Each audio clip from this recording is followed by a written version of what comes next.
Hi, this is Josh Bycer from GameWisdom.com. Hope you enjoyed this Critical Thought, a detailed discussion on game design, and be sure to subscribe and you can pitch future Critical Thought topics. Alright, for today's Critical Thought, we're going to be talking about the topic of balancing skills in game design. This was suggested by a fan a few days ago, and this is a very interesting one because it can really run the gambit depending upon the genre and designs you're referring to. We can talk about spells and abilities in RPG games, options in tactical or just strategy titles in general, and even just the general mechanics or abilities in an action-based title, such as, how you swing a weapon, the combos you can pull, stuff like that. Now, when it comes to balancing skills in any matter of design, there's usually three key factors or attributes that have to be taken into account. And they are power, utility, and cost. And it's important that these three are always kept in line with each other. And we'll talk about why right now. So, power is obvious. The strength or, again, the amount of damage something will do in a game. And we can talk about everything from damage types or the amount of damage a gun does, the strength of a card in a CCG, units in RTS games. Again, we can just sit here and name options.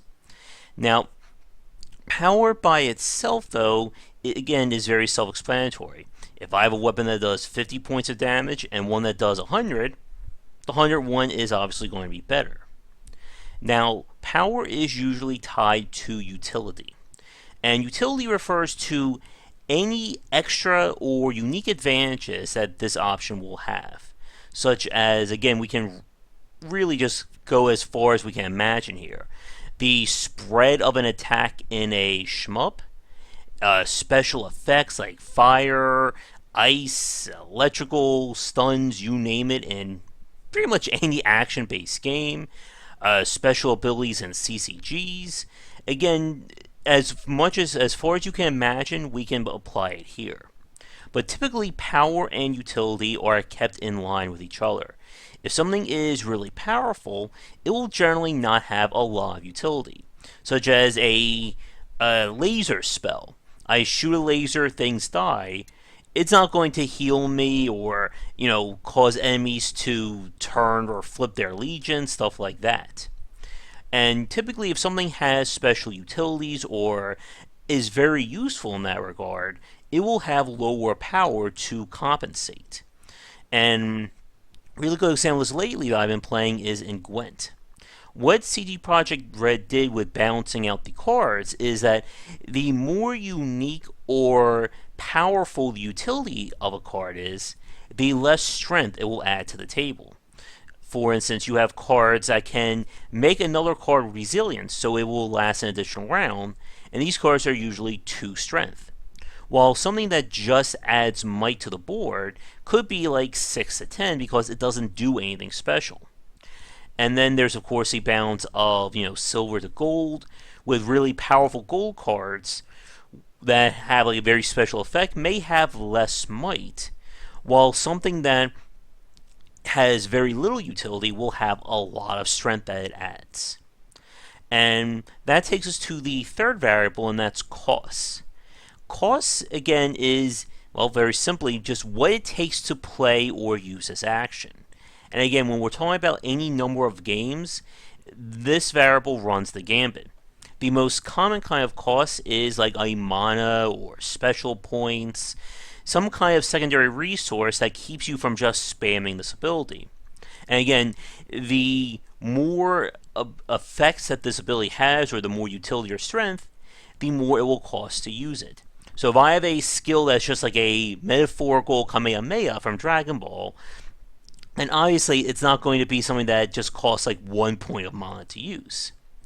Now, when we talk about other kinds of design, again, costs can vary, and it's really up to how inventive the designer is on this regard. Another very popular one, especially in action-based games, is a cooldown. Such as, if I use a skill, I can then immediately use it again for, let's say, 30 seconds, 60 seconds, stuff like that. In Diablo 3, every class has one super skill that usually has a 90 to 120 second countdown or cooldown. Because obviously it's so good, you just want to keep being able to use it repeatedly. In XCOM, for instance, or I'm sorry, in the modern XCOMs, some of the most powerful abilities in the game are those that either provide a second action or get around the game's probability, such as shooting a grenade, melee attacks. Again, there's so many different options there. And what they did in XCOM was limit it by the number of uses. So you can have this ability that essentially breaks the rule set that Firaxis came up with, but you can only use it once per mission. In some cases, it could be you have a secondary one if you upgrade it. And I'm thinking about XCOM more and more because the expansion is due out in a month, and I'm really excited to get into it.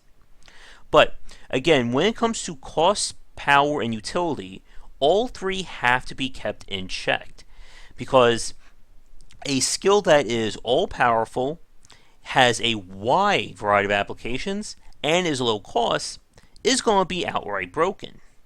And typically when it comes to games built around balancing skills, it's important to always keep these three in check, even if you are dealing with overpowered abilities. For instance, in games like Overwatch or League of Legends, usually the more powerful skills, or the ultimates, will still vary dependent on the character and what else they can do. If you have a badass character who's already really great to begin with, giving them a completely overpowered ultimate kind of just seals the deal on what players will use. And usually support characters will have a very effective utility-based ultimate, but not one that's just going to, I activate this and the entire enemy's side dies. And this kind of balance is key when it comes to game design, and it's just too big of a discussion for just one critical thought. Because again, we can break this down into action, CCG, tactical, RPG, you name it. And if you have any suggestions for ways to drill this down more that you would like me to discuss further, let me know in the comments below.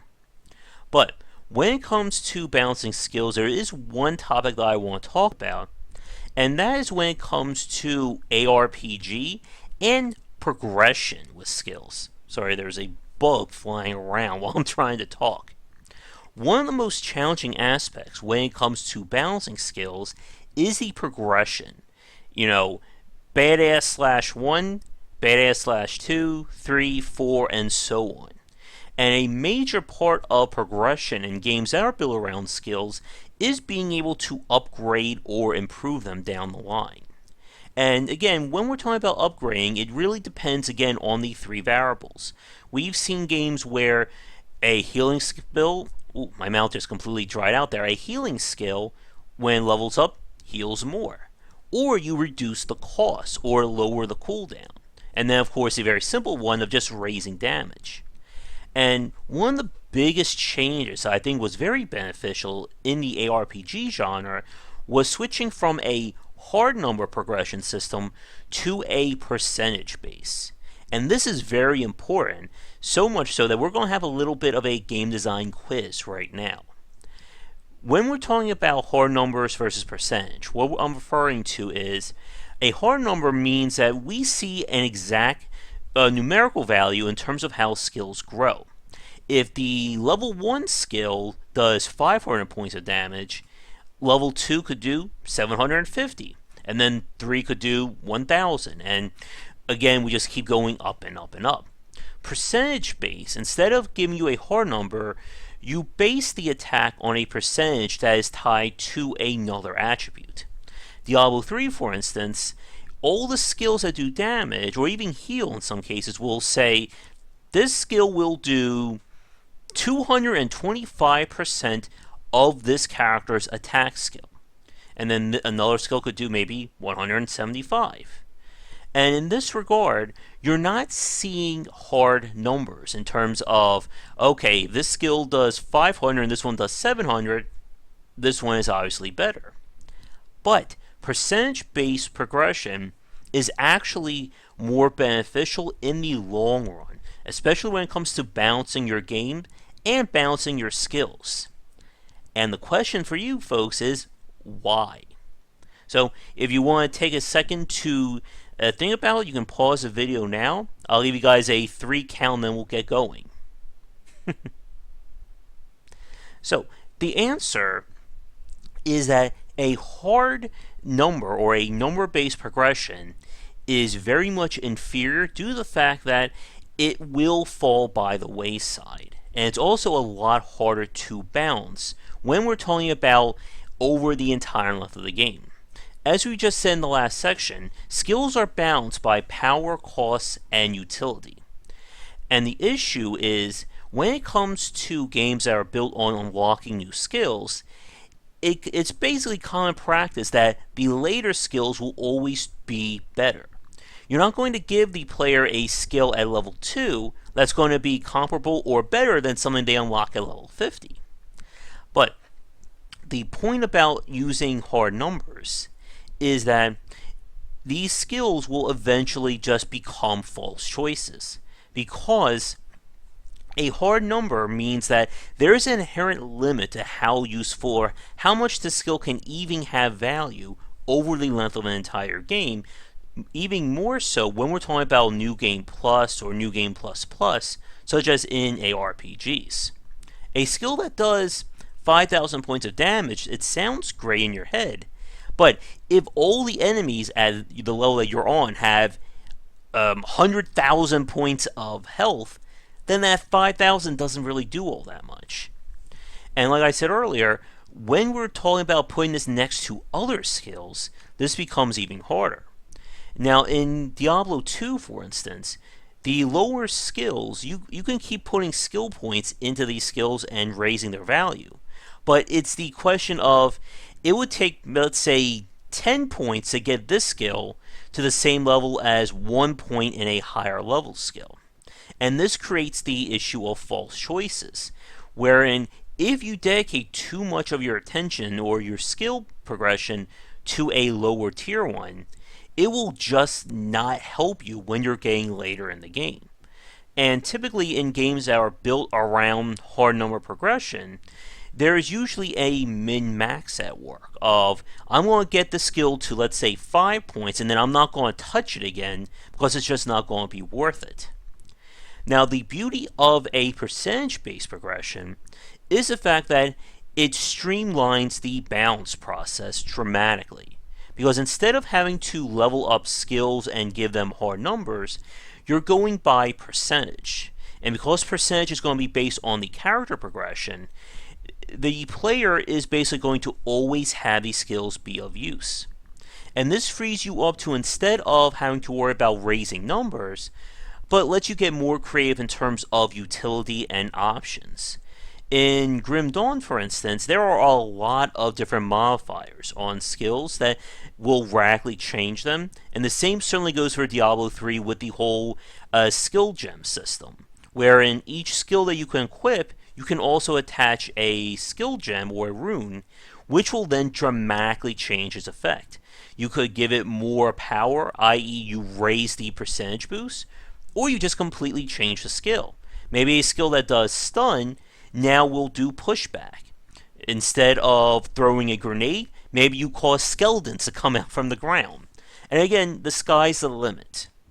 But because it's percentage based, it makes it easier to balance because you're not worrying about the hard numbers.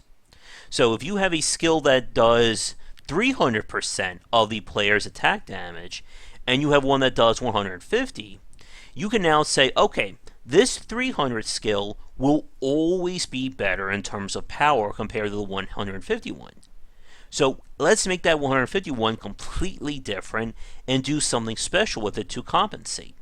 And again, when you look at something like Diablo 3, the attacks or abilities that have less of a power boost will usually offer or give you some other secondary reason for taking it. Maybe it has no special power, mana, rage, whatever cause associated to it. Maybe it has a faster cooldown. But again, because of the fact that we're dealing with a fixed percentage, we don't have to worry about, what is a skill going to do 50 levels down the line when enemies are doing or having 50 levels worth more experience or more health. Instead, because attack is based on the player's progression, i.e. equipment, it's all kept in balance, or it's all progressively moving up. The stronger my character becomes, the stronger my gear, or the stronger my gear gets, which will then affect my skills. And again, this presents the option that no skill will ever be completely useless. I don't have to worry about a level 2 skill not being viable against level 100 enemies if that level 2 skill is based on my level 100 gear. But with that said, we're approaching 16 minutes in, and we can just keep talking about it until the cows come home. So I'm going to wrap up today's critical thought here. So again, when it comes to balancing skills in any game design, you always have to look at the power, the utility, and the costs. And those three variables, again, always have to be kept in line. And like I said, when it comes to figuring out that balance, it is up to you and the design to see what you can handle. But again, typically, if something is strong in one aspect, it will be weaker in one or two of the others. Something that is really powerful probably will have a bigger cost associated with it, and probably won't do anything special. Something that is very unique in terms of its abilities or providing support won't have a lot of damage that goes with it.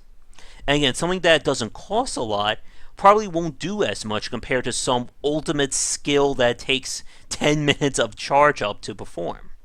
But with that said, thank you so much for watching today's Critical Thought. If you enjoyed it, be sure to like and subscribe to the channel. Again, let me know if there are any topics you'd like me to cover in a future vlog. And check back daily for more design discussions here and on GameWisdom.com, where we examine the art and science of games. Thank you so much for watching this video. If you enjoyed it, be sure to like and subscribe to the channel. And come back around 10 Eastern for regular streaming. For a collection of my writings as well as weekly podcasts on game development, be sure to check out game-wisdom.com. Follow me on Twitter at GWBycer for updates throughout the day. And to help support everything that I do, you can find me on Patreon under GWBycer or Game Wisdom. Your donations can help to keep things running, and we hit some goals, it will mean more content for everyone to enjoy. So, thanks again for watching, and be sure to come back for daily discussions on game design on the Game Wisdom channel.